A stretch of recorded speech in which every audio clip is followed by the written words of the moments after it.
کا 15واں باب اس کی پہلی 3 آیتیں بلکہ 7 آیتیں دیکھیں گے خدا کے کلام میں لکھا ہے، اب اے بھائیو میں تمہیں وہی خوشخبری جتائے دیتا ہوں جو پہلے دے چکا ہوں، جسے تم نے قبول بھی کر لیا تھا، جس پر قائم بھی ہو، اسی کے وسیلہ سے تم کو نجات بھی ملتی ہے، وہ شرط وہ خوشخبری جو میں نے تمہیں دی تھی یاد رکھتے ہو، نہ تمہارا ایمان لانا بے فائدہ ہو۔ چنانچہ میں نے سب سے پہلے تم کو وہی بات پہنچا دی جو مجھے پہنچی تھی کہ مسیح کتاب مقدس کے مطابق ہمارے گناہوں کے لیے ہوا، دفن ہوا اور تیسرے دن کتاب مقدس کے مطابق جی اور ایفا کو، اور اس کے بعد ان 12 کو دکھائی دیا، پھر 500 سے زائد بھائیوں کو ایک ساتھ دکھائی دیا، جن میں سے اکثر اب تک موجود ہیں اور بعض سو گئے، پھر یعقوب کو دکھائی دیا، پھر سب رسولوں کو۔ خدا کا پاک کلام پڑھا اور سنا دینا ہم سب کے لیے سے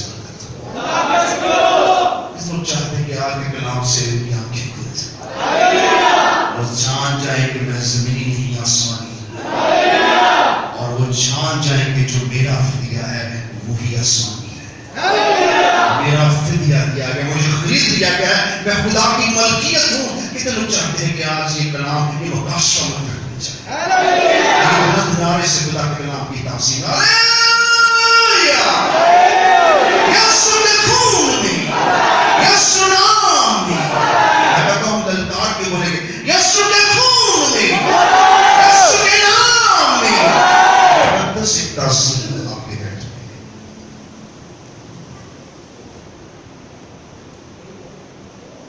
ایک تقدس، ایک تعظیم، ایک گہری توجہ، کیونکہ آپ خدا کا وہ کلام سن رہے ہیں جو خدا کا کلام ہے۔ آپ کیسا کلام سن رہے ہیں؟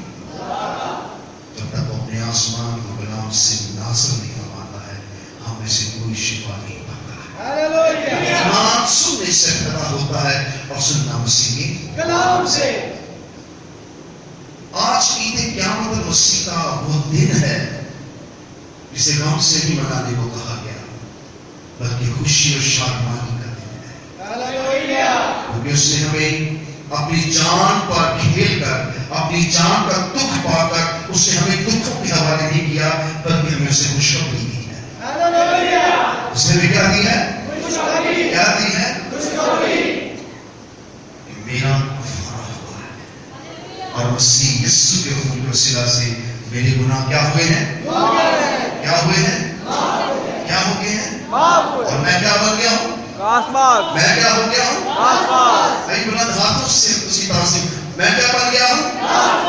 یہی اس کی سلیب کا جلال ہے، اس نے بدکار نسل کو راست باز بنا دیا، یہی خوشخبری ہے اور یہی اس کا سب سے بڑا کفارہ ہے۔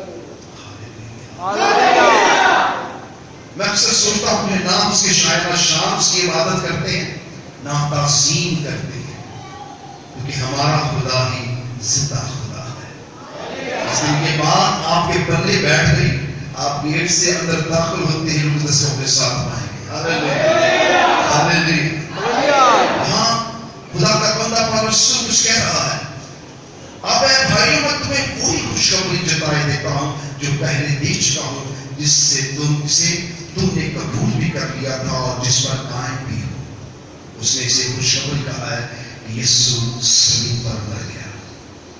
یسوع صلیب پر کیا ہوا؟ اس نے کہا یہ کیا ہے؟ خوشخبری ہے۔ لوگ معلوم کر رہی ہیں، پوچھی پوچھی حرکتیں کر رہی ہیں، آپ کی کوئی راست بازی آپ کو نہیں بچا سکتی۔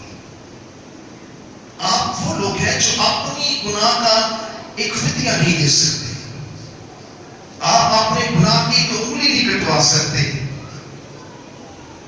اس لیے ہمیں ڈرامے کرنے کی ضرورت نہیں ہے، ہم اس خوشخبری کو دھیان دینے کی ضرورت ہے، کیونکہ میرے لیے خدا نے ایک بڑا کام کیا ہے،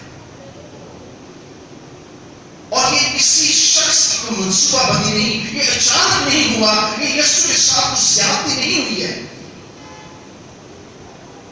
بلکہ خدا نے اپنے بیٹے کو بھیجا اس مقصد کے لیے تھا تاکہ وہ تمام قوموں کا کفارہ دے، تمام امتوں کا کفارہ دے، ساری دنیا کے انسانوں کے لیے وہ کفارہ بنے اور سب کے گناہوں کو کیا دے؟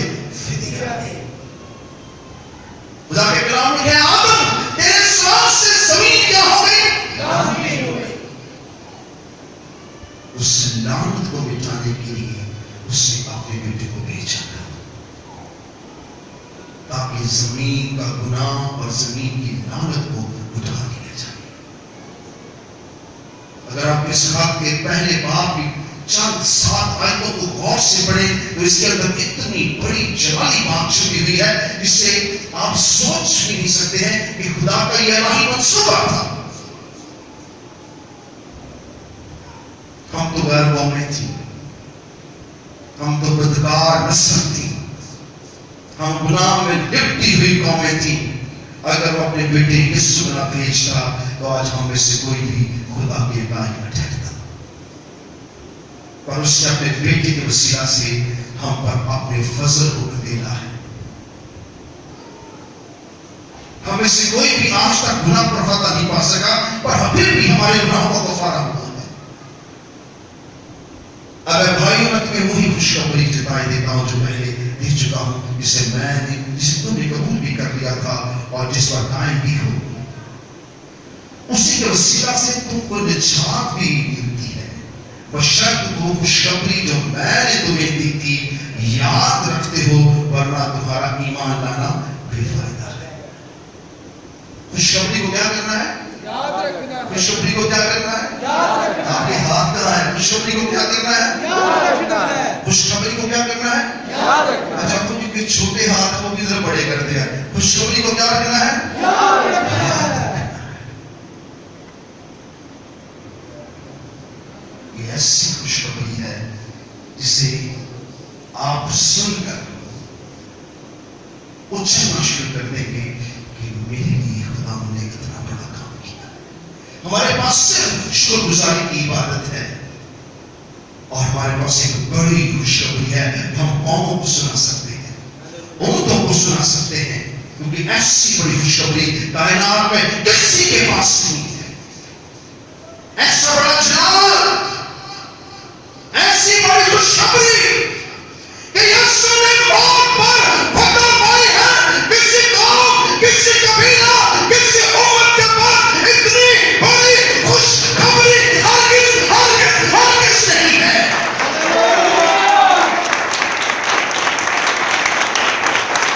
آپ کے ہاتھ بہت چھوٹے ہیں، خوشخبری بہت بڑی ہے۔ نجات اتنی بڑی ہے کہ امتیں جو ہے سر ڈوب چکی۔ خدا کا کلام کہتا ہے اور بہت واضح کہتا ہے، چنانچہ میں نے سب سے پہلے تم کو وہی بات پہنچا دی جو مجھے پہنچی تھی کہ مسیح کون؟ کون؟ کون؟ ہاتھ سے بولیں گے کون؟ کون؟ کون؟ آپ کی آواز ہونی چاہیے، دل سے بولیں گے کون؟ چنانچہ میں تم سے پہلے تم کو وہی بات پہنچائے دیتا ہوں کہ مسیح کتاب مقدس کے مطابق ہمارے گناہوں کے لیے ہوا۔ کلام مقدس کے مطابق ہمارے گناہوں کے لیے ہوا۔ کلام مقدس کے مطابق ہمارے گناہوں کے لیے کیا ہوا؟ آئیے گناہ سے بولیں گے وہ کلام مقدس کے مطابق ہمارے گناہوں کے لیے کیا ہوا؟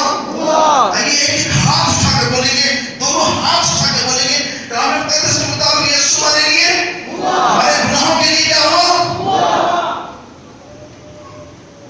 تو یہ فیصلہ ہمارا نہیں تھا بلکہ خدا کا تھا۔ خدا چاہتا تھا کہ ہم بچائیں، خدا نسل انسانیت کو بچانا چاہتا تھا۔ لوگ سمجھتے ہیں کہ شاید یہ وہ حادثہ ہو گیا، یسوع کو پکڑ کے مارنا شروع کر دیا، یسوع کو صلیب پہ چڑھا دیا، یسوع کو پکڑ کر قتل کر دیا۔ یہ حادثہ نہیں تھا بلکہ کلام مقدس کے مطابق تھا، اور خدا